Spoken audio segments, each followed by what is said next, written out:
다윗이 교훈하기 위하여 지은 믹담. 인도자를 따라 수산에두세 맞춘 노래. 다윗이 아람 나하라임과 아람 소바와 싸우는 중에 요압이 돌아와 에돔을 소금골짜기에서 쳐서 12,000명을 죽인 때,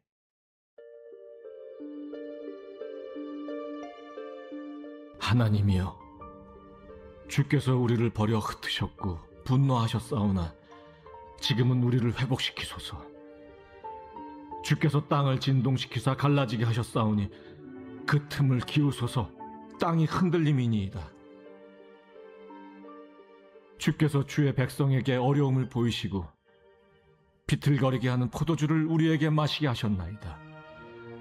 주를 경외하는 자에게 깃발을 주시고 진리를 위하여 달게 하셨나이다. 주께서 사랑하시는 자를 건지시기 위하여 주의 오른손으로 구원하시고 응답하소서. 하나님이 그의 거룩하심으로 말씀하시되 내가 뛰놀리라. 내가 세겜을 나누며 숫꽃 골짜기를 측량하리라. 길르앗이 내 것이요 므낫세도 내 것이며 에브라임은 내 머리의 투구요 유다는 나의 규이며 모압은 나의 목욕통이라. 에돔에는 나의 신발을 던지리라. 블레셋아, 나로 말미암아 외치라 하셨도다. 누가 나를 이끌어 견고한 성에 들이며 누가 나를 에돔에 인도할까? 하나님이여, 주께서 우리를 버리지 아니하셨나이까? 하나님이여, 주께서 우리 군대와 함께 나아가지 아니하시나이다. 우리를 도와 대적을 치게 하소서. 사람의 구원은 헛됨이니이다. 우리가 하나님을 의지하고 용감하게 행하리니 그는 우리의 대적을 밟으실 이심이로다. 제61편 다윗의 시. 인도자를 따라 현악에 맞춘 노래. 하나님이여, 나의 부르짖음을 들으시며 내 기도에 유의하소서. 내 마음이 약해질 때 땅끝에서부터 주께 부르짖으오리니 나보다 높은 바위 위에 나를 인도하소서. 주는 나의 피난처시요 원수를 피하는 견고한 망대이심이니이다. 내가 영원히 주의 장막에 머물며 내가 주의 날개 아래로 피하리이다. 주 하나님이여, 주께서 나의 소원을 들으시고 주의 이름을 경외하는 자가 얻을 기업을 내게 주셨나이다. 주께서 왕에게 장수하게 하사 그의 나이가 여러 대에 미치게 하시리이다. 그가 영원히 하나님 앞에서 거주하리니 인자와 진리를 예비하사 그를 보호하소서. 그리하시면 내가 주의 이름을 영원히 찬양하며 매일 나의 소원을 이행하리이다. 아멘. 네, 제 목소리 잘 들리시죠? 네. 그럼 우리 함께 유인물 보시면서 시편 60편과 61편 함께 살펴보도록 하겠습니다.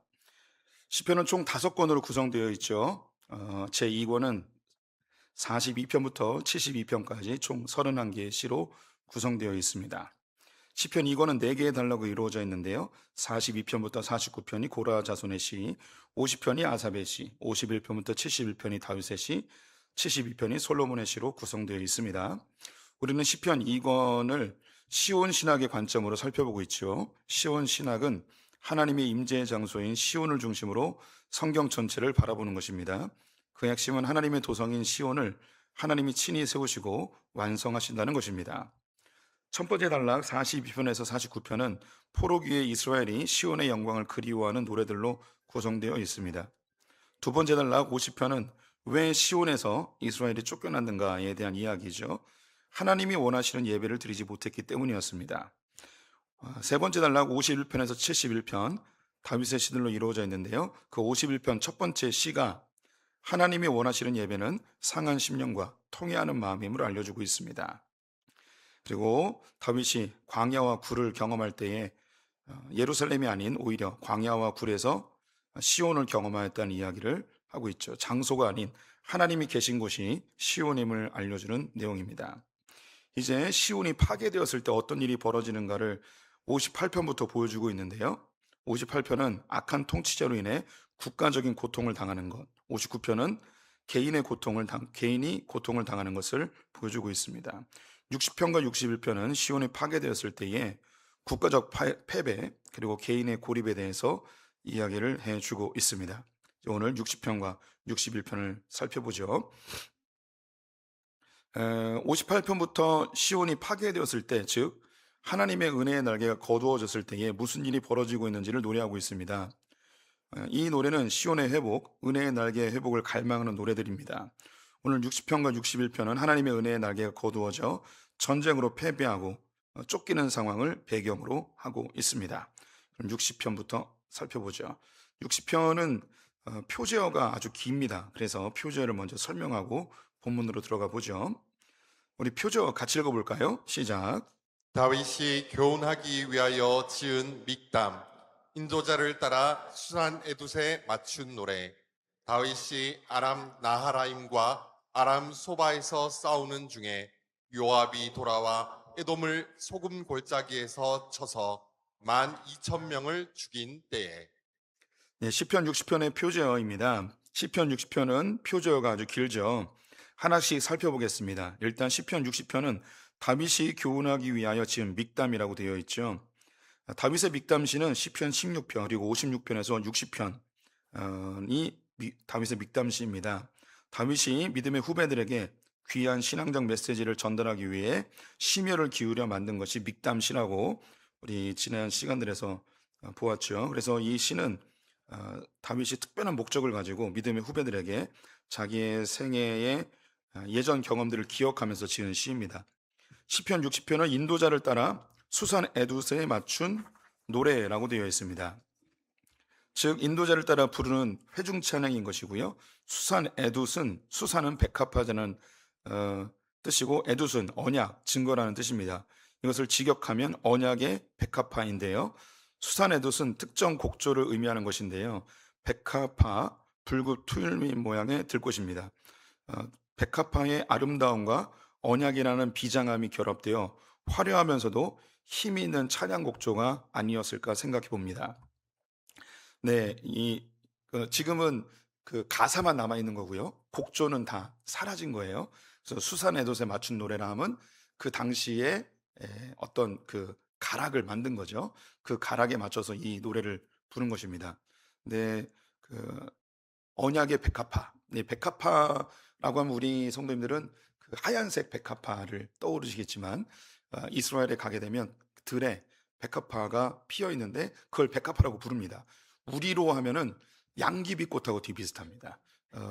그 정확하게는 히아신스라고 하더라고요. 히아신스 그러면 우리 잘 모르잖아요. 근데 우리 양귀비꽃 하면 잘 아시죠? 예, 몰라도 관계없습니다. 예, 양귀비꽃. 그리고 약간 그 튤립 모양의 들꽃. 그래서 빨간색 그 양귀비꽃 이렇게 피어 있는 것으로 생각하시면 되겠습니다. 그래서 매우 그 아름답고 군집을 이루어서 피어 있으면 굉장히 화려한 그런 것. 우리 요즘 공원 같은 데서 그 양귀비꽃 피어 있는 거 보면은 그 예쁜 거 보셨을 것입니다. 그 모양을 생각하시면 돼요. 근데 이 그 언약의 백합화 곡조에 맞춰서 부른 노래. 이 그 백합화라고 하니까 뭔가 이 곡조는 굉장히 화려한 곡조인 것 같습니다. 언약이라는 말을 붙어 있으니 굉장히 비장함이 담겨 있는 그런 곡조라고 할 수 있겠죠. 그 곡조는 사라졌지만 그 가사를 통해서 다윗이 믿음의 후배들에게 어떤 메시지를 전달해주고 싶었는지 그 비장함과 그리고 그 화려함이 무엇인지 함께 살펴보도록 하겠습니다. 시편 60편은 표제어가 명확하게 제시되어 있습니다. 다윗이 아람 나하라임과 아람 소바와 싸우는 중에 요압이 돌아와 에돔을 소돔골짜기에서 쳐서 12,000명을 죽인 때에 라고 되어 있죠. 이 시는 에돔과의 전쟁을 배경으로 하고 있습니다. 다윗이 에돔과 전쟁하는 장면은 사무엘하 8장 13절에서 14절에 있는데요. 이때의 상황을 잠시 살펴보도록 하겠습니다. 다윗이 유브라데강 지역의 신흥 세력으로 떠오르는 여기 아람 나하라임과 아람 소바가 나오죠. 아람과의 전쟁을 하고 있었습니다. 이때 남쪽 에돔이 기습적으로 이스라엘을 침공하게 되었습니다. 이때 전쟁 중에 있었던 요압 장군이 일부 군대를 이끌고 에돔으로 진격하여 소금 골짜기에서 12,000명을 죽였는데요. 이 시가 바로 그때에 지어진 것입니다. 참고로 사무엘상 8장 13절에 보면 에돔 사람 18,000명을 죽였다고 되어 있습니다. 시편 60편과 숫자적으로 차이가 있죠. 이것은 요압 장군이 죽인 숫자와 이 이후에 에돔을 완전히 굴복시켰을 때의 총수를 의미한다고 보겠습니다. 요압 장군이 12,000명, 그 뒤에 이제 소돔을 다윗이 완전히 속국으로 만드는데 그 총수를 합쳐서 18,000명 이렇게 보면 되겠습니다. 시편 80편은 다윗이 교훈적 목적으로 지은 시입니다. 다윗은 열심히 전쟁을 하고 있는데요. 에돔의 공격에 국경 수비대가 패배했다는 소식을 들은 것입니다. 매우 당황스러운 상황이죠. 이때 다윗은 전쟁에서 승리를 허락해 달라고 기도를 합니다. 다윗은 믿음의 후배들에게 무엇을 이야기하고 싶었을까요? 예상치 못했던 시련, 뜻밖의 고난, 하나님이 왜 나에게 이런 환난을 주시는가? 하나님이 나를 버리신 건 아닌가? 이런 고민을 할 때에 이 시를 부르기를 원했던 것입니다. 그럼 한번 살펴보겠습니다. 1절부터 4절 교독하죠. 하나님이여 주께서 우리를 버려 흩으셨고 분노하셨사오나 지금은 우리를 회복시키소서.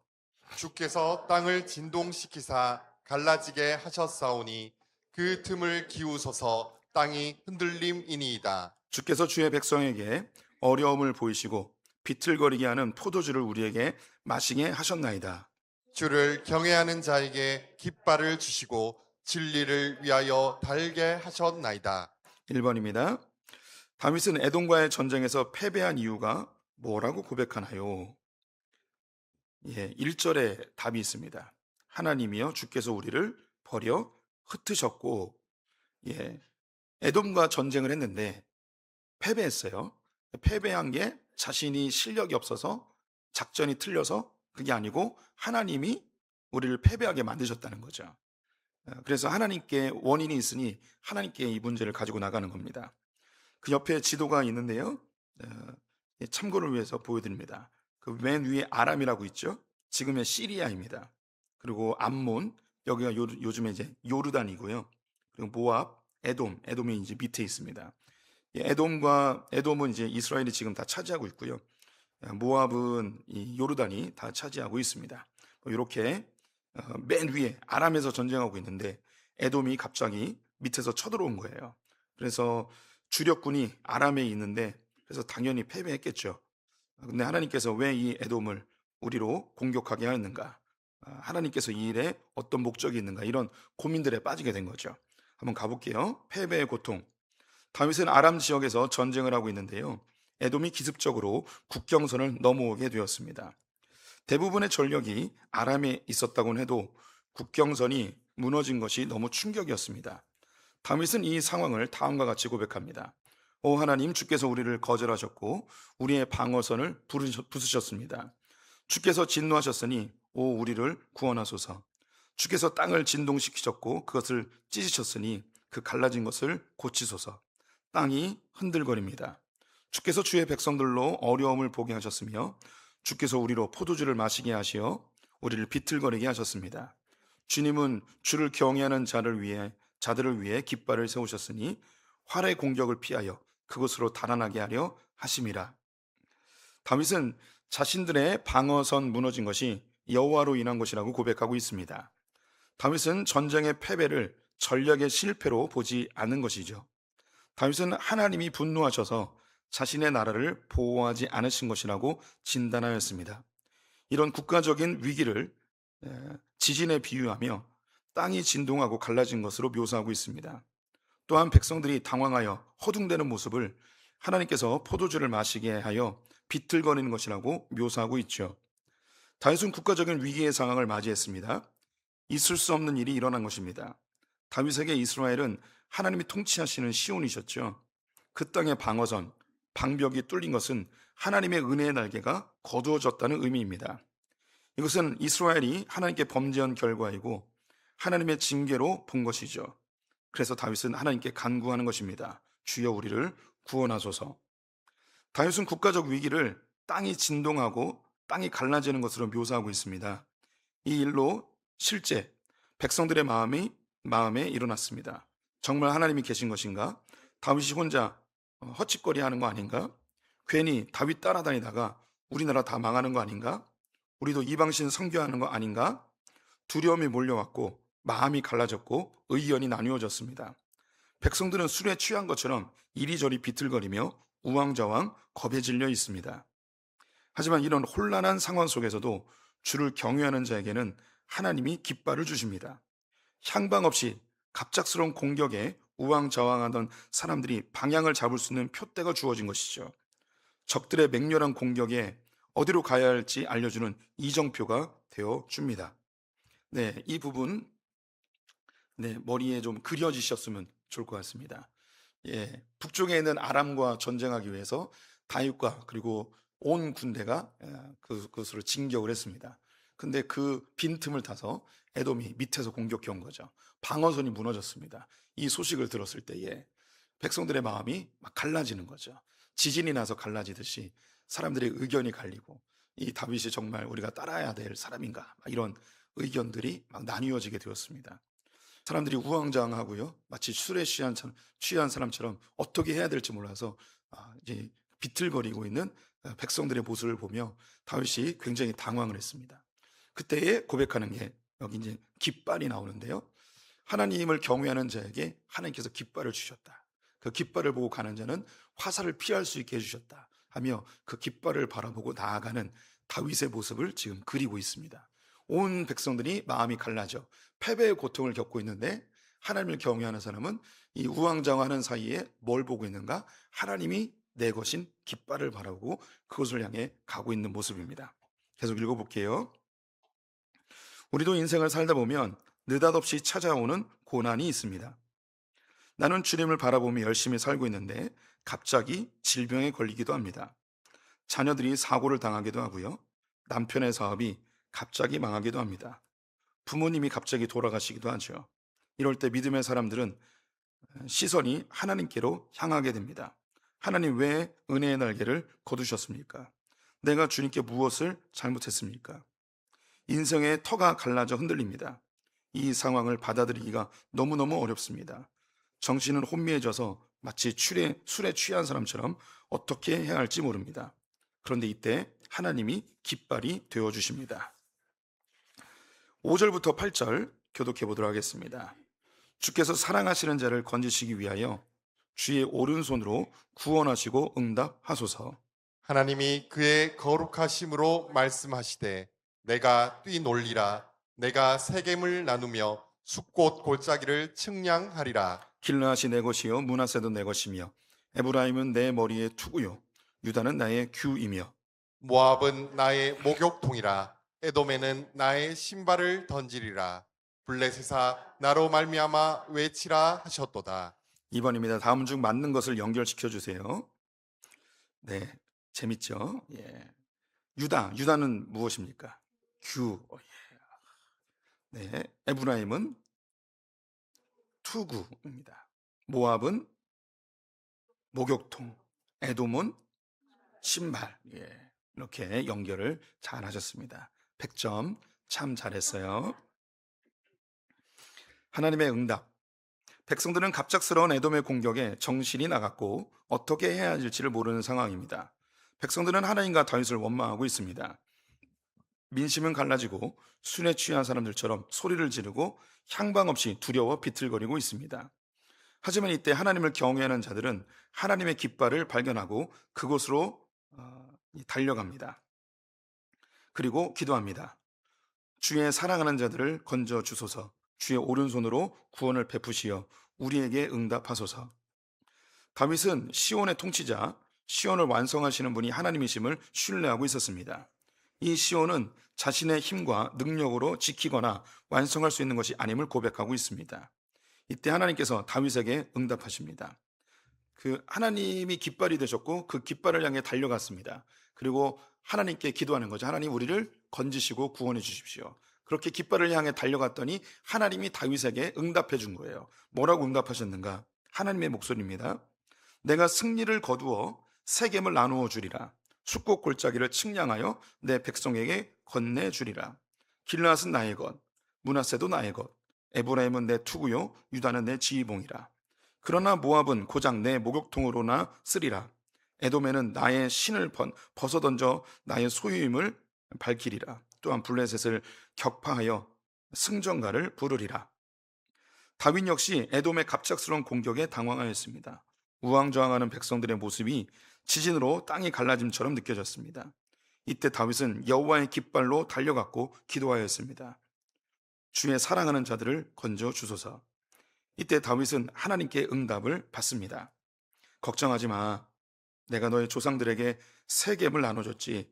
세겜은 그 당시 가나안 땅의 최대 도시였고요. 요단 동편의 대표적인 도시였습니다.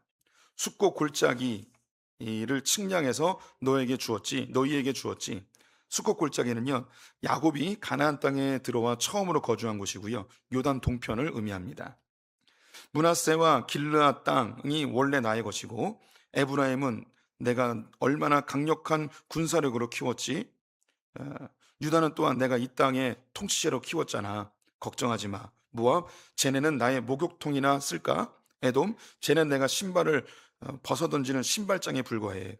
블레셋, 저놈들도 내가 싹 격파하여 승전가를 부를 거야. 걱정하지 마. 라고 하나님이 다윗에게 응답해 주셨습니다.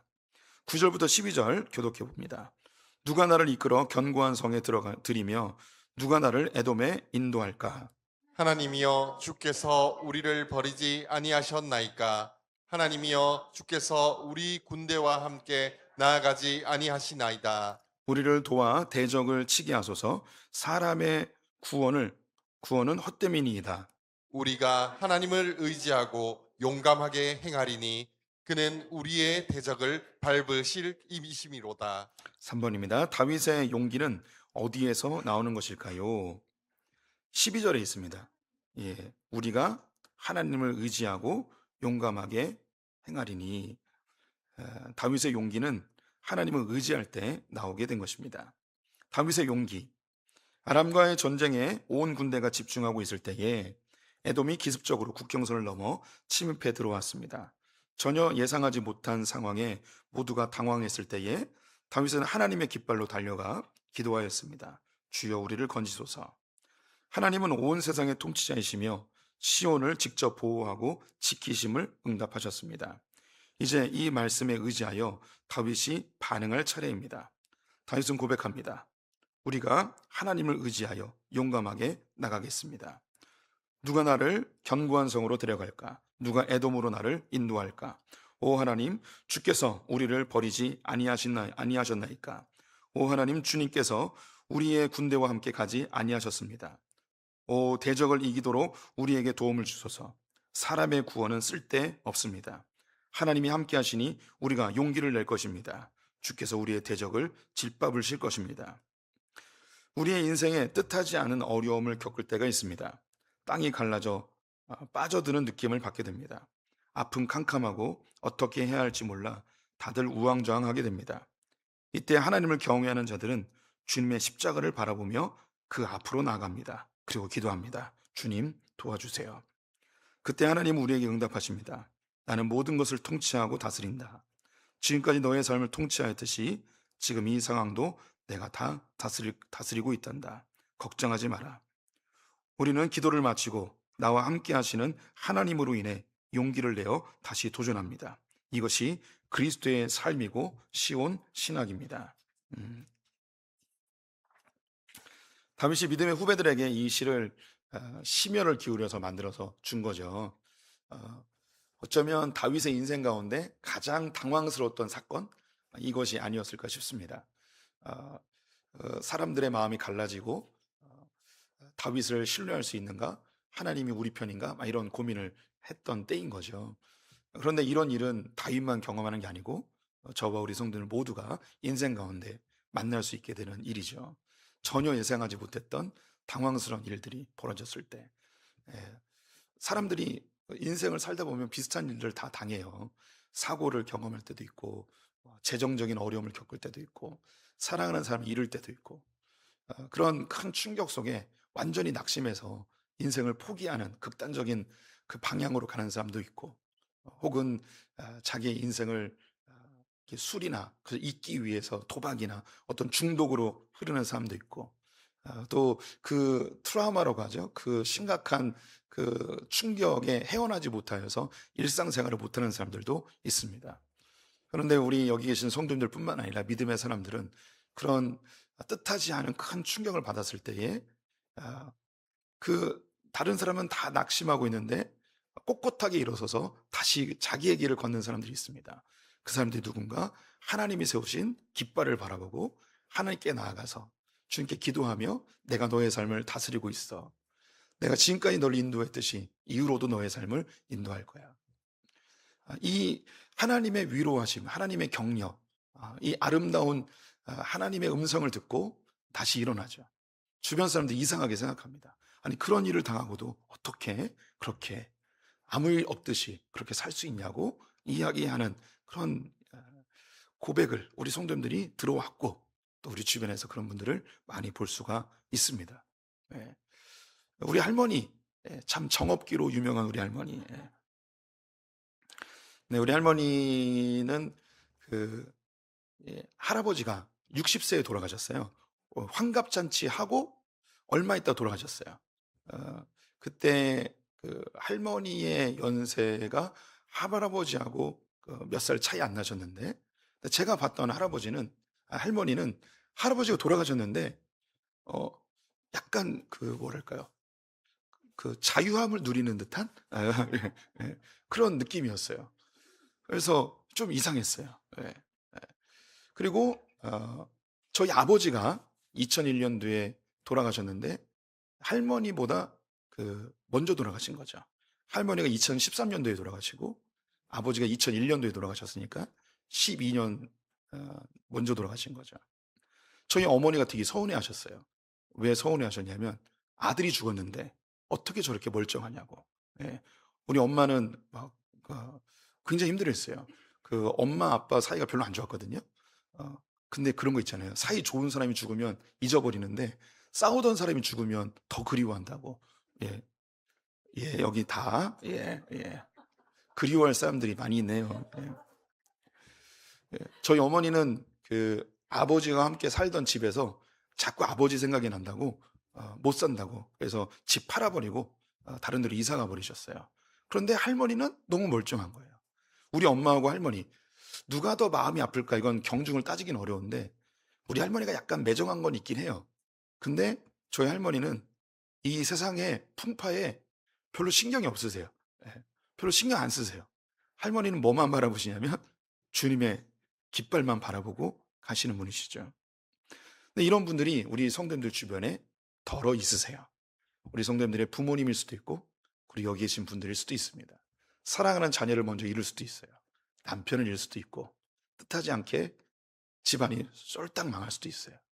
다 이렇게 그런 일을 당하면 그 인생을 포기할 것 같고 다시 일어나지 못할 것 같고 심각한 우울증에 걸리기도 하고 그런데 믿음의 사람들은 다시 일어나요.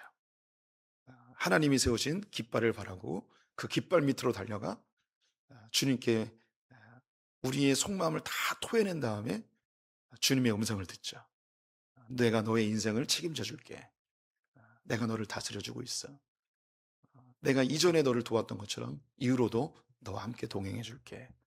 이 하나님의 음성을 들으며 이게 우리가 다시 마음의 용기를 얻어 다시 우리에게 주어진 그 길을 걷죠.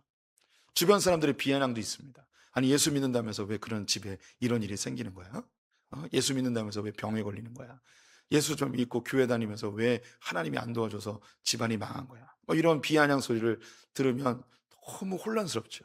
그럼에도 불구하고 사람들의 소리에 귀담아 듣지 않고 주님의 깃발 아래 우리로 이야기하면 예수 그리스도의 십자가 아래로 나아가 우리는 하나님께 기도하면서 주님이 나의 통치자이심을 다시 확인하고 우리는 용기 있게 그 길을 다시 걷게 됩니다. 이것이 그리스도인의 삶이죠. 2000년 동안 우리 믿음의 선배들이 그렇게 살았고 우리 성도님들이 그렇게 살아왔고 우리 성도님들이 앞으로 또 무슨 일을 당할지 모릅니다. 내 삶이 평탄한 8차선 대로로만 깔려 있을 거라고 생각하면 저와 함께 가까운 신경정신과를 가셔야 됩니다. 우리 삶이 언제 어느 순간 고난이 찾아올지 모릅니다.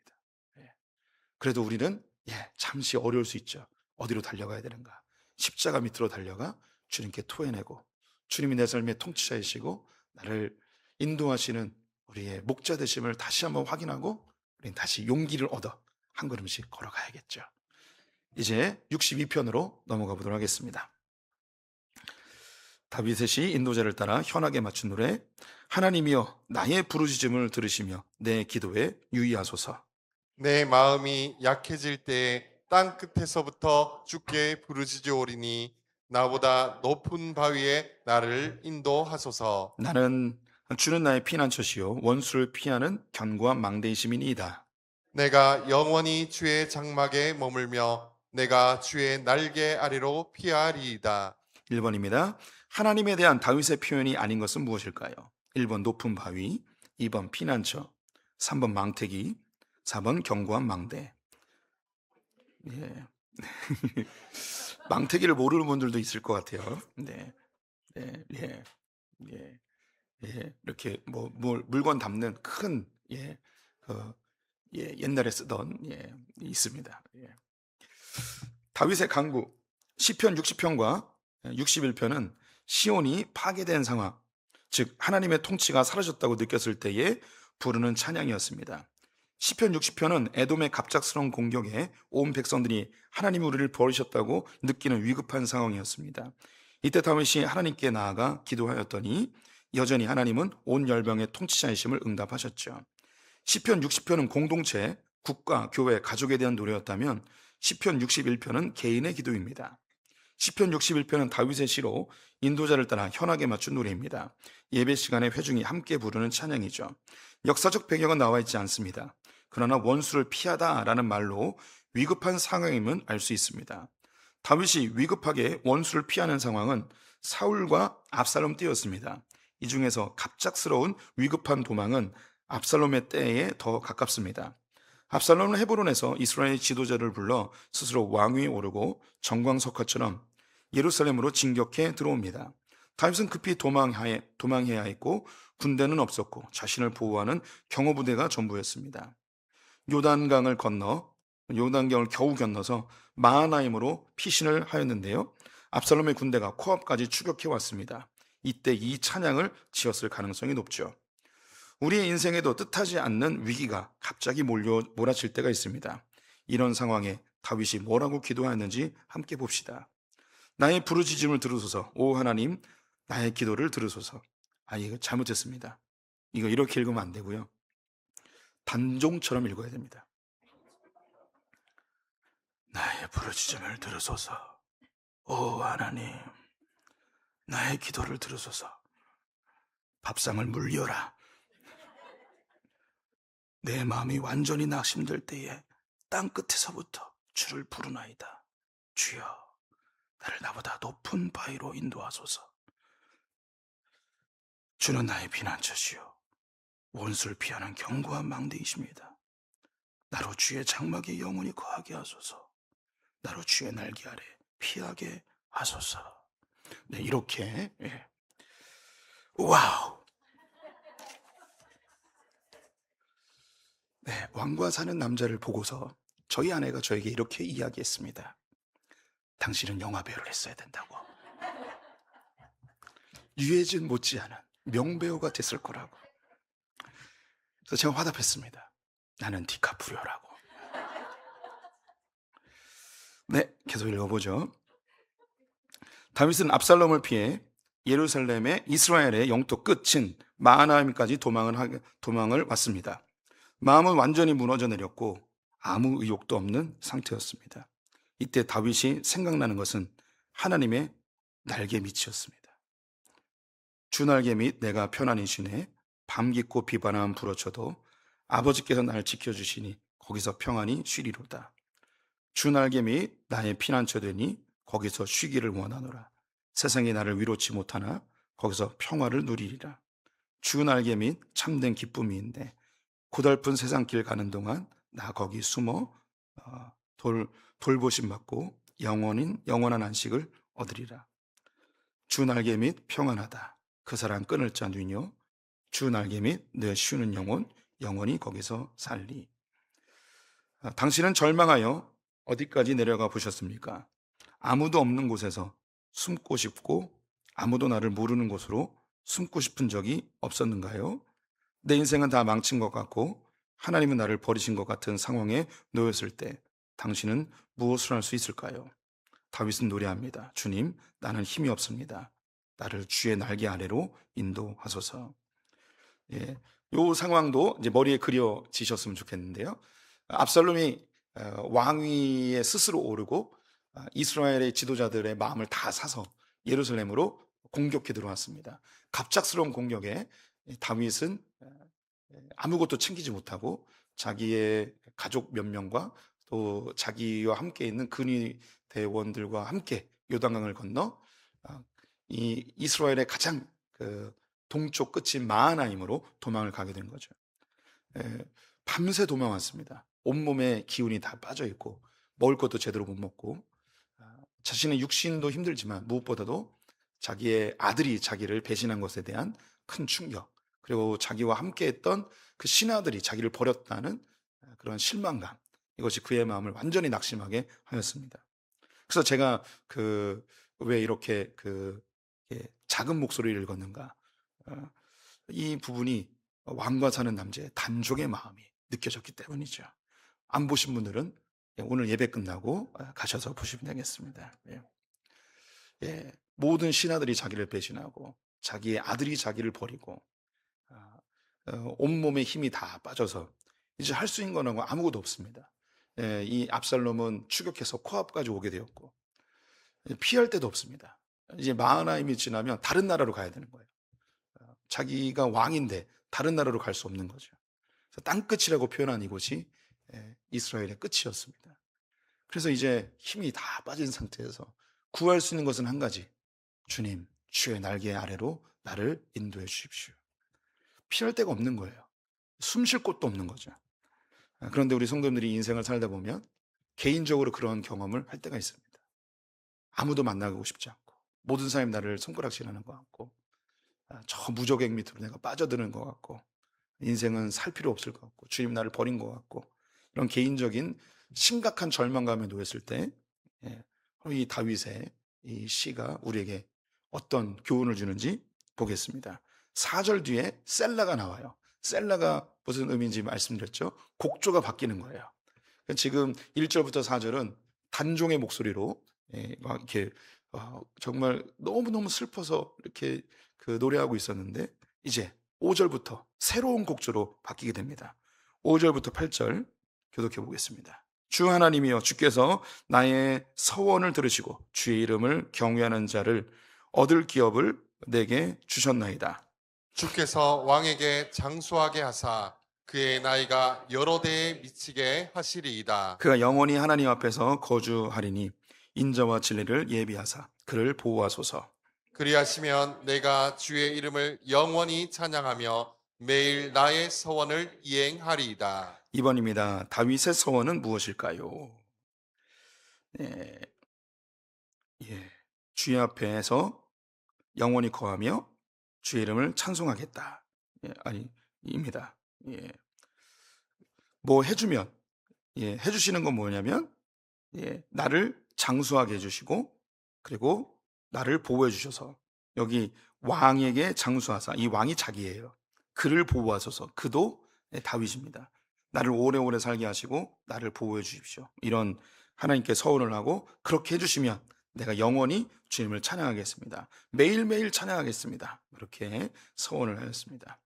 다윗의 서원, 시편 61편 1절에서 4절은 다윗이 완전히 힘이 없어서 개미 목소리로 읊조리는 듯 하였습니다. 주여, 나를 주의 날개 아래 인도하소서. 그런데 5절부터 완전히 목소리가 달라집니다.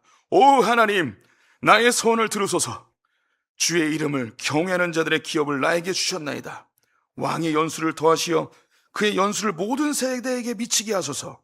그는 영원히 하나님 앞에 거할 것이니 인자와 진리를 예비하사 그를 보호하소서. 그리하시면 내가 주의 이름을 영원히 찬양하리니 매일 나의 소원을 이행할 것입니다. 하고 목소리가 바뀌어요. 다윗은 압살롬을 피해 이스라엘의 땅끝인 마하나임으로 피신하였습니다. 육신이 피곤한 것보다 마음이 완전히 무너졌습니다. 아들의 배신, 자신과 함께했던 전우들의 변절은 다윗의 마음을 완전히 낙심케 하였습니다. 다윗은 더 이상 도망할 힘도 없었을 뿐만 아니라 도망갈 피난처도 없었습니다. 왜냐하면 이곳이 땅끝이기 때문이었습니다. 이제 다윗에게 남은 것은 하나님의 날개 아래밖에 없습니다. 한 걸음에 달려온 다윗은 자신의 처소에서 기진하여 기도할 힘도 없이 하나님의 품에 안겨 있었습니다. 낙심되고 힘이 없어 목소리도 나오지 않았습니다. 그냥 주여, 주여만 되뇌일 뿐입니다. 얼마나 하나님 품에 머물러 있었을까요? 기도하다 잠들다, 다시 잠들다 또 깹니다. 몇 번을 반복하여 다윗이 다시 기도를 시작합니다. 오 주여, 나의 서원을 들으소서. 다윗의 서원은 왕에게 장수하게 하시는 것, 그리고 인자와 진리를 예비하사 그를 보호하소서입니다.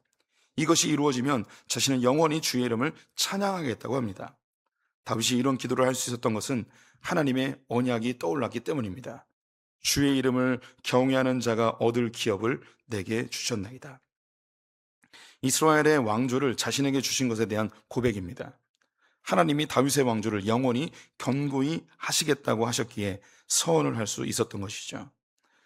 다윗이 기진하여서 잠들다, 기도하다 잠들다, 이렇게 목소리도 나오지 않는 상태에서 그렇게 하나님의 날개 아래서 하나님 품 안에서 그렇게 신음하며 기도하다가 그의 머릿속에 갑자기 떠오른 생각이 있었습니다.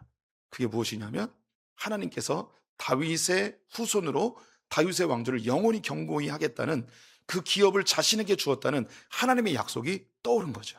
그래서 다시 힘을 내어 찬송을 하게 됩니다.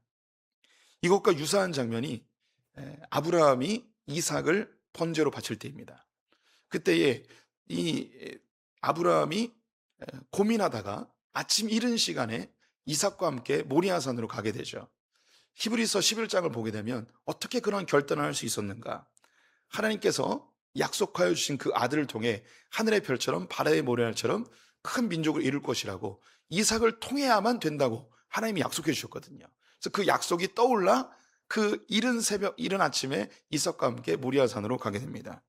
오늘 이 다윗도 자기의 개인적인 상황에서는 정말 죽고 싶고 모든 걸 포기하고 싶고 아무런 소망도 없는 상황인데 하나님의 날개 안에서 신음하며 기도하다가 갑자기 떠오른 생각이, 맞다, 주님이 나를 통하여서 이 다윗의 왕조를 영원히 견고히 하신다고 하셨으니 결코 나를 죽이지 아니하시고 나를 살려내시고 하나님의 약속을 이루어 주실 것이다. 그 언약이 떠오르게 된 겁니다. 그래서 다시 일어서게 된 거죠. 우리 성도님들도 인생 가운데 그런 뜻하지 않는 엄청난 고난 속에 낙심하여 넘어질 때가 있을 거예요. 그때 우리 성도님들이 생각해야 될 게 뭐냐면 하나님이 나에게 약속하신 언약을 떠올려야 됩니다. 우리에겐 이 다윗의 언약보다 더 강력한 언약이 있는데 그것이 예수 그리스도의 십자가의 언약입니다. 그 십자가의 언약을 잘 녹여낸 로마서 8장 말씀을 우리 교독하면서 마무리해 보겠습니다. 31절부터 제가 읽겠습니다. 그런즉 이 일에 대하여 우리가 무슨 말 하리요? 만일 하나님이 우리를 위하시면 누가 우리를 대적하리요? 자기 아들을 아끼지 아니하시고 우리 모든 사람을 위하여 내주신 이가 어찌 그 아들과 함께 모든 것을 우리에게 주시지 아니하겠느냐? 누가 능히 하나님께서 택하신 자들을 고발하리요? 의롭다 하신 이는 하나님이시니 누가 정죄하리요? 죽으실 뿐 아니라 다시 살아나신 이는 그리스도 예수시니 그는 하나님 우편에 계신 자요 우리를 위하여 간구하시는 자신이라. 누가 우리를 그리스도의 사랑에서 끊으리요? 환난이나 공고나 박해나 기근이나 적신이나 위험이나 칼이랴. 기록된 바 우리가 종일 주를 위하여 죽임을 당하게 되며 도살당할 양같이 여김을 받았나이다 함과 같으니라. 그러나 이 모든 일에 우리를 사랑하시는 이로 말미암아 우리가 넉넉히 이기느니라. 내가 확신하노니 사망이나 생명이나 천사들이나 권세자들이나 현재 일이나 장래 일이나 능력이나 함께 읽습니다. 높음이나 깊음이나 다른 어떤 피조물이라도 우리를 우리 주 그리스도 예수 안에 있는 하나님의 사랑에서 끊을 수 없으리라. 아멘. 낙심하지 마시고 좌절하지 마시고 십자가의 깃발 바라보시면서 다시 일어나시기 바랍니다. 이 세상 사람들은 이해하지 못하는 우리에게는 예수 그리스도의 그 십자가의 보혈의 능력이 있습니다. 멋지게 즐겁게 가끔은 낙심해서 쓰러질 때도 있지만 너무 오래 머물러 있지 말고 예수님의 힘으로 다시 일어난 성도들 되시기를 축원드립니다. 기도하겠습니다. 하나님, 다윗의 시를 통하여 우리 인생에 맞는 갑작스러운 어려움 속에서도 예수 그리스도의 십자가가 우리가 얼마나 큰 위로와 능력이 되는지요. 아들을 아낌없이 내어주신 분께서 우리에게 모든 것을 선물로 주실 줄 믿습니다. 우리의 상황이 어떠하든 주님께서 우리와 주님의 관계를 절대 끊을 수 없음을 선포하셨으니 감사합니다. 하나님, 우리 성도님들 중에 혹시 낙심한 자가 있다면 주님 붙들고 다시 일어나는 자들 되게 하여 주시옵소서. 예수님의 이름으로 기도드렸습니다. 아멘. 하늘에 계신 우리 아버지여, 이름이 거룩히 여김을 받으시오며 나라가 임하옵시며 뜻이 하늘에서 이루어진 것 같이 땅에서도 이루어지이다. 오늘날 우리에게 일용할 양식을 주옵시고 우리가 우리에게 죄 지은 자를 사하여 준 것 같이 우리 죄를 사하여 주옵시고 우리를 시험에 들게 하지 마옵시고 다만 악에서 구하옵소서. 대개 나라와 권세와 영광이 아버지께 영원히 있사옵나이다. 아멘.